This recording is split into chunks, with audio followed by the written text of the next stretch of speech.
దర్శి పొదలి రోడ్లో శ్రీ సువర్చల వెంకటేశ్వర స్వామి గుడి వద్ద దర్శి ఎమ్మెల్యే బూచేపల్లి శివప్రసాద్ రెడ్డి మరియు బూచేపల్లి వెంకయ్యమ్మ తిరుమల లడ్డూపై చంద్రబాబు అసత్య ప్రచారంపై ప్రెస్ మీట్ పెట్టి 101 టెంకాయలు కొట్టి పరిహార పూజలు నిర్వహించారు. ఈ కార్యక్రమంలో దర్శి వైఎస్ఆర్సీపీ నాయకులు, కార్యకర్తలు, అభిమానులు పాల్గొన్నారు.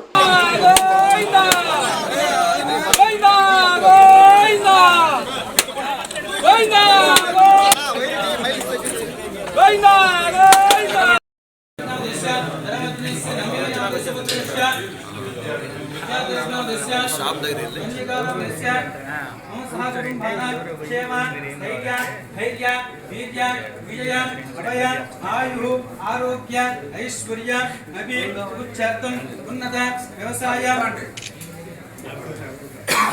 మమ సహ కుటుంబానాం ప్రఖ్యాతిగాంచిన హిందువులు పవిత్రంగా పూజించే తిరుపతి వెంకటేశ్వర స్వామి మీద చంద్రబాబు నాయుడు గారు కావాలని అసత్య ప్రచారాలు చేసి ఆ లడ్డులో జంతుకో రాష్ట్రంలో హిందువులు మనోభావాలు దెబ్బతిన్నాయి కాబట్టి దానికి ఈరోజు దర్శి నియోజకవర్గంలో వైఎస్ఆర్సీపీ కేడర్ మొత్తం కలిసి వెంకటేశ్వర స్వామి దగ్గర పాప పరిహార పూజలు చేయడం జరిగింది. ఈరోజు రాష్ట్రంలో చంద్రబాబు నాయుడు గారు ముఖ్యమంత్రి అయిన తర్వాత ఎన్నో విధాలుగా వైఎస్ఆర్సీపీ మీద, వైఎస్ఆర్ కాంగ్రెస్ పార్టీ మీద, జగన్మోహన్ మీద కావాలని చెప్పి ఎన్నో ప్రచారాలు చేస్తున్నాడు. ఆయన రాజకీయం కోసం, ఆయన రాజకీయ లబ్ధి కోసం, స్వార్థ రాజకీయాల కోసం తిరుపతి వెంకటేశ్వర స్వామి లడ్డును కూడా వదల ఒక ముఖ్యమంత్రి హోదా ఉండి ఏమీ ఆధారాలు లేకుండా ఒక తిరుపతి వెంకటేశ్వర స్వామి ప్రసాదం మీద, లడ్డూలో నెయ్యి కల్తీ జరిగిందని ఎలా చెప్పగలుగుతాడు? ఒక బాధితాపరంగా సీఎం కుర్చీలో కూర్చొని అతను రాజకీయాల కోసం, రాజకీయ లాభం కోసం ఎన్ని చేస్తున్నాడు. అయ్యా చంద్రబాబు నాయుడు గారు, మీరు గుర్తుపెట్టుకోండి, అలిపిరి బ్లాస్ట్లో కూడా వెంకటేశ్వర స్వామి మిమ్మల్ని కాపాడింది. అటువంటి వెంకటేశ్వర స్వామి మీద మీరు కూడా ఆరాధ్య దైవంగా పూజించే వెంకటేశ్వర స్వామి మీద వెంకటేశ్వర స్వామి ప్రసాదంలో లడ్డూల్లో నెయ్యి కలిసిందని చెప్పి అసత్య ప్రచారం చేయడం నిజంగా చాలా బాధాకరంగా ఉందని చెప్పి సభాముఖం తెలియజేస్తున్నా. అదేవిధంగా సనాతన ధర్మం అని చెప్పుకునే పవన్ కళ్యాణ్ గారు మడిగడతాడు, డ్రెస్సులు మారుస్తాడు, కలర్ డ్రెస్సులు వేస్తుంటాడు, వేషాలు వేస్తుంటాడు. ఈరోజు ఏమయ్యావయ్యా పవన్ కళ్యాణ్ గారు?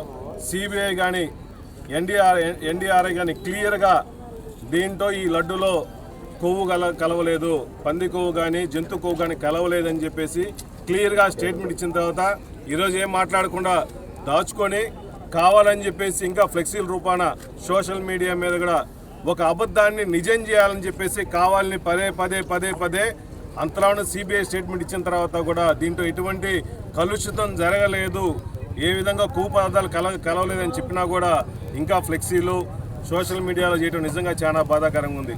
చంద్రబాబు నాయుడు గారు ఫస్ట్ నుంచి కూడా రాజకీయాల కోసం, వాళ్ళ స్వార్థం కోసం ఎన్నో విధాలుగా వాడుకున్నాడు. వెంకటేశ్వర స్వామి లడ్డూను కూడా వదలలేదు. అయ్యా చంద్రబాబు నాయుడు గుర్తుపెట్టుకోండి, దయచేసి ఇటువంటి విష ప్రచారాలు మానుకొని నిజంగా ఈ సిబిఐ స్టేట్మెంట్లో మీరు ఏమేమి ప్రొడ్యూస్ చేశారో అవి నిజాలు బయటకు కూడా చెప్పాల్సిన అవసరం ఉంది. ఇప్పుడైనా మానుకొని నేను తప్పు చేశాను, వెంకటేశ్వర స్వామి ప్రసాద్ మీద తప్పు స్టేట్మెంట్ ఇచ్చాయని చెప్పేసి మీ స్టేట్మెంట్ కూడా వాపసు తీసుకోవాల్సిన బాధ్యత మీకుందని చెప్పి సభాముఖం తెలియజేస్తున్నాను. అదేవిధంగా ఈ హిందూ పరిరక్షణ కోసం జగన్మోహన్ గారు ఎన్నో గుళ్ళకి ఎన్నో విధాలుగా డెవలప్మెంట్ కార్యక్రమాలు చేశాడు. మీరు వచ్చిన తర్వాత నిన్న 10 రోజుల క్రితం అన్నవరం ప్రసాదాల్లో ఎలుకలు తిరుగుతున్న ప్రసాదం కూడా చూసేమన్నా సోషల్ మీడియాలో. దాని గురించి మీరు స్పందించరు. మొన్న కనకదుర్గమ్మ గుడి దగ్గర ఒక రోజు మొత్తం పవర్ కట్ చేశారు. అమరావతిలో ఉన్నారు, కనకదుర్గమ్మ గుడి పక్కనే ఉంది. అటువంటి పవిత్ర దేవాలయాల్లో కూడా కరెంటు కట్లు చేస్తూ ఉంటే హిందూ పరిరక్షణ మీరు ఏం చేస్తున్నారు? దయచేసి స్వార్థ రాజకీయాలు మానుకొని మా మీద, జగన్మోహన్ గారి మీద కక్షిపోత విష ప్రచారం మానుకొని మీకు ఇచ్చిన టైంలో 2 సంవత్సరాలు అయిపోయింది, మిగిలిన 3 సంవత్సరాలైనా ఇచ్చిన హామీలు నెరవేర్చడం కోసం డైవర్షన్ పాలిటిక్స్ మానుకొని నిజంగా మీరు పాతగా మీ సీనియర్ అని చెప్పుకుంటున్నారు కదా, దయచేసి ప్రజలకు మేలు చేసి 3 సంవత్సరాలు వెలగబెట్టాలని చెప్పి మనస్ఫూర్తిగా కోరుకున్నాము. ఎప్పుడు కూడా మా నాయకులు కానీ, జగన్మోహన్ గారు కానీ సీఎం కుర్చీలో ఉన్నంత వరకు హిందూ ధర్మం కోసం, ఎప్పుడు పరిరక్షణ కోసం మేము ఎప్పుడు కాపాడుతామని చెప్పి మనస్ఫూర్తిగా తెలియజేస్తాం. ఇలాంటి మరింత ఇంట్రెస్టింగ్ న్యూస్ కోసం చూస్తూనే ఉండండి D7 న్యూస్. ఒక్క నిమిషం ఆగండి. D7 న్యూస్ని లైక్ చేసి, షేర్ చేసి, సబ్స్క్రైబ్ చేయండి. D7 న్యూస్ నిరంతరం ప్రతిక్షణం.